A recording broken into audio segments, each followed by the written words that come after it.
L'association Pangea, donc qui est en partenariat avec notre projet de première année Étudiant. Donc je ne sais pas si vous voulez vous présenter un petit peu, présenter ce que vous faites. Ouais, alors je vais commencer. Je m'appelle Camille, j'ai 23 ans et je suis étudiante à Lille 2 en Master 2 Justice pénale internationale. Et donc je fais partie de l'association Pangea.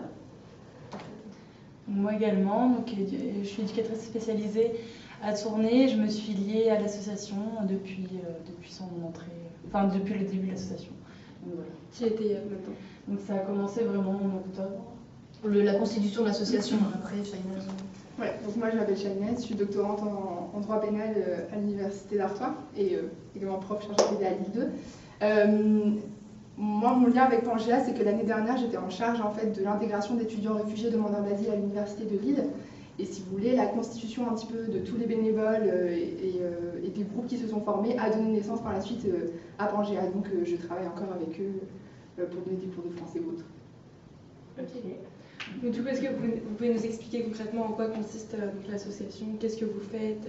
Avec qui vous travaillez, etc. Enfin, avec qui vous aidez exactement? En gros, on suit les étudiants, soit réfugiés, soit demandeurs d'asile, qui sont en cours de procédure, de l'université de Lille, donc Lille 2, Lille 1, Lille 3. Et on est vraiment basé sur Lille 2, donc c'est là-bas qu'on fait nos cours de français, donc tous les mardis et jeudis de 14h à 16h, précisément.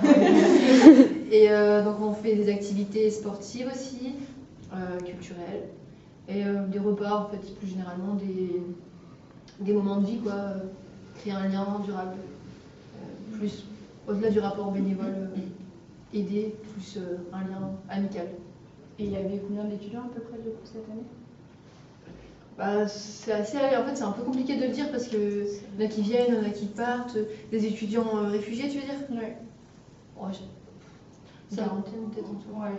40. Et en général, les activités, on peut en retrouver entre 5 et 10 personnes à peu près.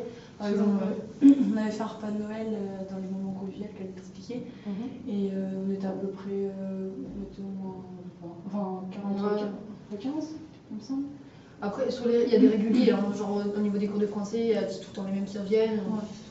Franchement, peut-être une quinzaine de vraiment réguliers, 10-15, selon les périodes. La motivation. Et du coup, vous proposez aussi des activités un peu extrascolaires pour plus de divertissement, etc., pour leur faire connaître la culture française aussi, non? On essaye, mais après pour l'instant, comme on débute, on n'a pas énormément de financement.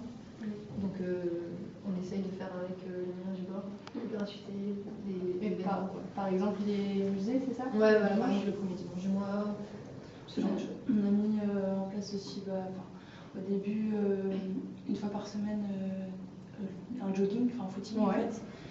On a fait aussi un partenariat avec, je sais plus exactement qui c'était, mais c'était pour faire un événement sportif avec le foot. D'accord. Oui, un tournoi, ouais. Un tournoi. Ouais. Avec un futsal de l'homme. Oui, c'est ça. Mais après, on a récolté des fonds pour avoir l'agrément de l'université. Oui. Et du coup, après, on pourra avoir accès à tout ce qui est structure de l'université qui sont assez conséquents. Mais pour l'instant, cette année, c'était un peu une année test. Donc voilà, j'espère qu'en septembre, ça ira mieux. Vous avez des financements de l'école? Pas encore. C'est temps de venir. On espère. Ça viendra après l'agrément de l'université en fait. D'accord. Ok, et quelle est votre relation avec les étudiants demandeurs d'asile? Est-ce que le premier contact est assez facile ou au contraire c'est un lien qu'il faut créer au fur et à mesure et c'est... Voilà. Par exemple, il y a une élève qui... Oui.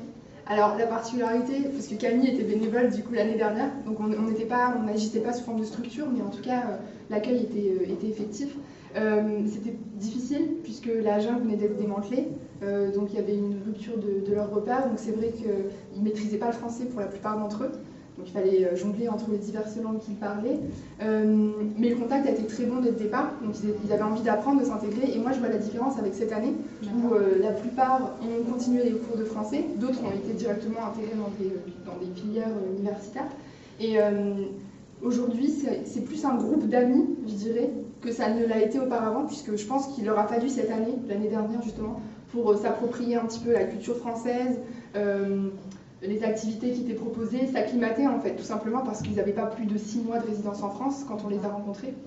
Alors qu'aujourd'hui, il y en a qui connaissent l'île comme leur poche, qui connaissent les endroits où sortir, etc. Et c'est ça qui est bien aussi, c'est que par rapport à l'année dernière, il y avait un petit peu un rapport aidant-aidé. Donc nous, on était beaucoup là pour les aider et on n'avait pas forcément le temps pour les loisirs, pour les plaisirs. On leur apprenait le français autant qu'on pouvait, on les aidait dans leur démarche. Ça se fait toujours, mais à une moindre échelle, puisque pour la plupart, ils ont par exemple une régularisation de leur séjour.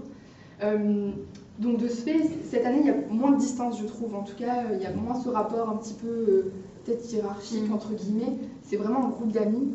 Ils s'appellent, ils se voient, ils parlent français entre eux.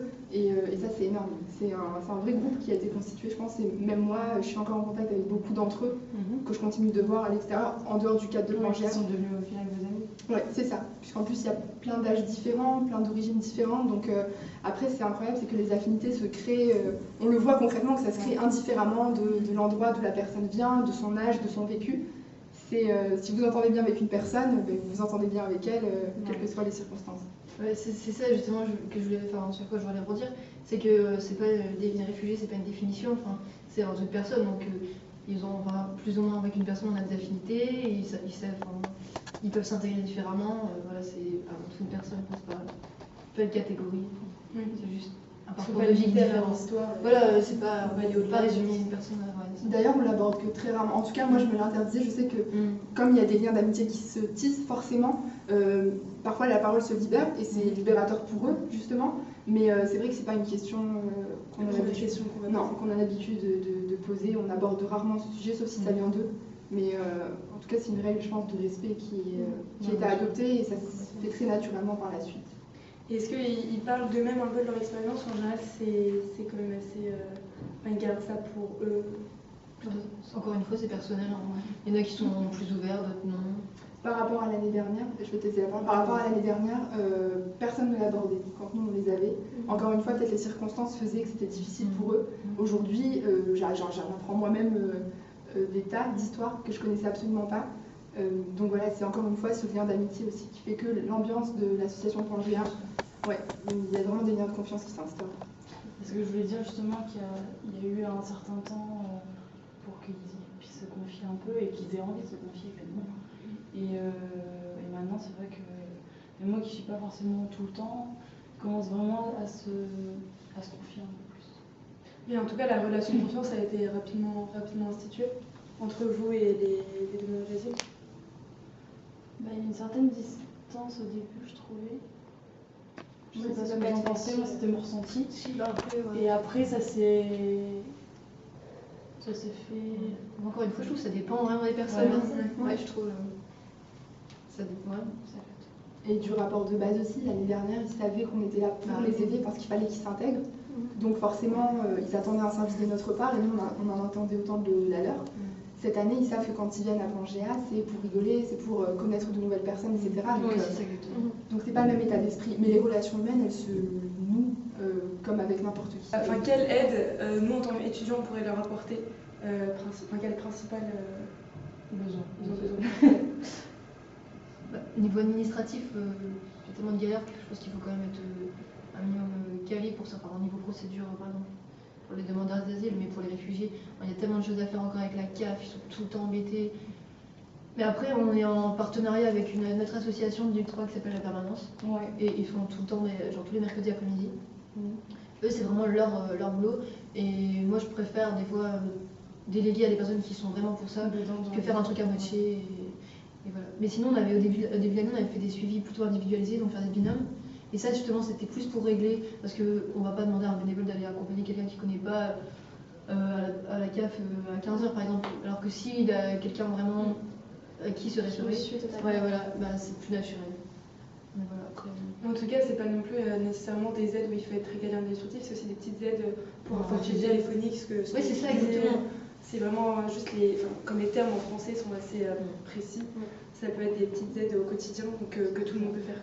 Après, pour moi, quand même, par rapport à ta question, où est-ce qu'on peut les aider, et on n'est peut-être pas assez calé, mais pour moi, c'est vraiment l'orientation professionnelle et scolaire, et ça, pour moi, c'est vraiment ce qui fait défaut. Et moi, j'ai pas la compétence pour résoudre ça, j'essaie de faire ce que je peux, mais. En termes d'intégration, les réfugiés, ils ont beaucoup de difficultés avec ça.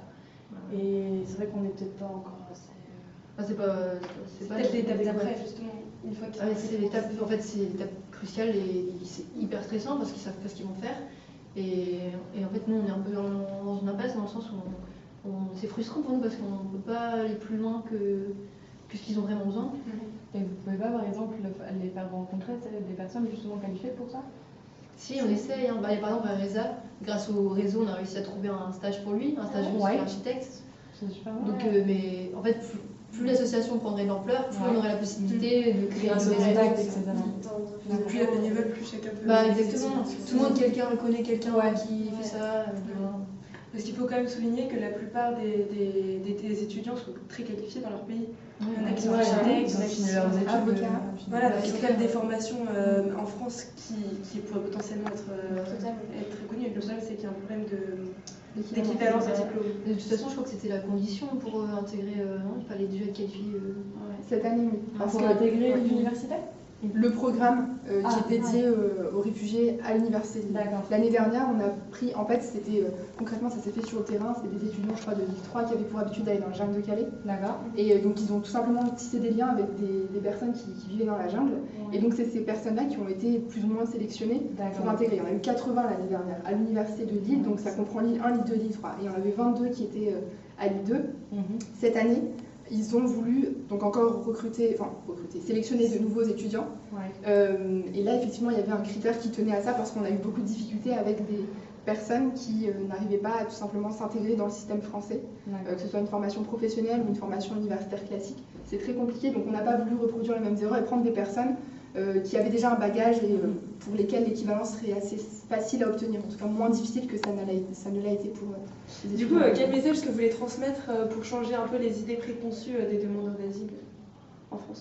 Je pense qu'il y a beaucoup de mythes autour des flux migratoires et notamment des questions de sécurité. On l'a vu récemment avec le terrorisme, on associe un petit peu les deux, on les mélange, alors que des associations comme les nôtres, comme la vôtre et comme la nôtre, prouvent que en rencontrant ces personnes-là, ces migrants, ces réfugiés, ces demandeurs d'asile, on leur donne tous les noms qu'il faut, en fait on peut tisser des liens, découvrir leur personnalité, leur parcours, apprendre d'eux, parce qu'on apprend aussi énormément en étant à leur côté, peut-être plus que eux n'apprennent de nous.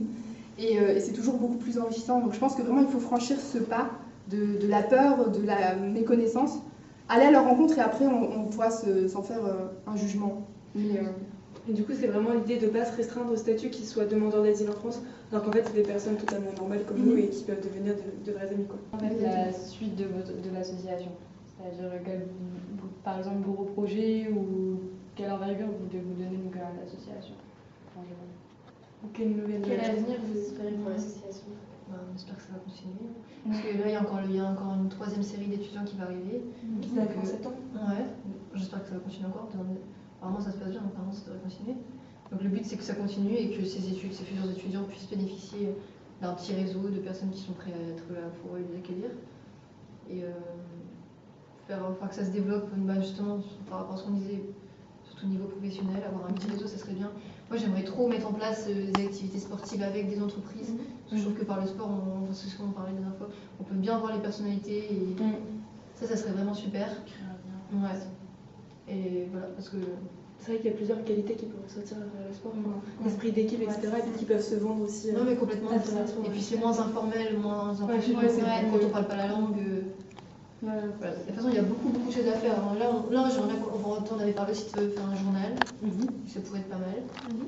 Enfin, rédigé par eux ou... Ouais, pendant les ateliers de français, ça pourrait... Vous pouvez les distribuer éventuellement à Exactement. l'université. Voilà. Après, et peut-être le prochain pas serait aussi donc, de se mettre en relation avec un centre de jeunes dirigeants qui partagent leur réseau et qui vous aident à les insérer dans la vie professionnelle. Donc, il existe par exemple le CJT à Lille. Peut-être voir par rapport à ce réseau-là. Quelqu'un veut ajouter quelque chose? Mais pour faire grandir l'asso, je vais conclure là-dessus, mais pour qu'elle continue d'évoluer, etc., on a besoin de bénévoles, on a besoin d'y porter ces étudiants-là, qui deviennent nos amis pour la plupart d'entre eux. Et voilà, chaque petite pierre peut être importante dans l'édifice qu'on construit, même si on peut intervenir que ponctuellement, une fois, deux fois. Si on peut être là tout le temps, c'est encore mieux. Mais c'est vraiment à chaque fois des instants de plaisir et on apprend autant qu'eux apprennent. Et c'est vraiment enrichissant. Donc l'asso ne peut que grandir, ne peut que s'améliorer et développer des projets si derrière on a le soutien des personnes. qu'elle soit plus influente ou pas selon leur secteur d'activité, mais surtout il faut cette main-d'œuvre bénévole engagée. Donc si vous voulez vous rendre utile, La page manger. Et surtout, ce qui fait la richesse, c'est ce qu'il faudrait que ça continue, c'est que ce soit des étudiants vraiment de tous les domaines. Parce que je trouve que c'est ce qui peut vraiment faire marcher l'association dans le temps. C'est un peu tous les étudiants, par exemple, éducation, droit, commerce. que chacun puisse apporter sa pierre à l'édifice. Exactement. Très bien. Merci beaucoup. Merci à vous. Merci à vous.